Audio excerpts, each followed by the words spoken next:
Okay, thanks for tuning in. This is going to be a super quick video. In this video, I'm going to show you how to, I'm testing out the Brizzy plugin, and I accidentally deleted the shopping page, the default shop page, and I want to get it back. So how do you do it? Now you can uninstall the plugin, reinstall it. That should take care of it.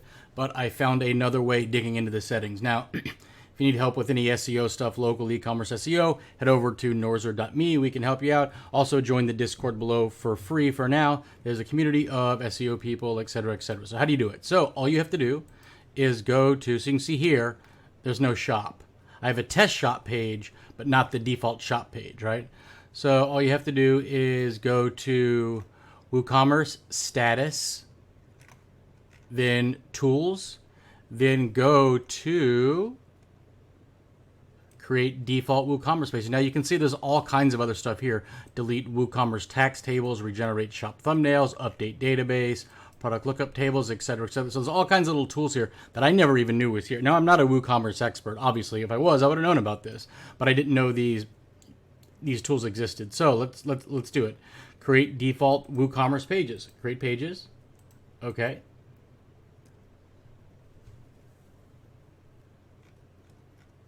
And all missing WooCommerce pages successfully installed. And let's refresh.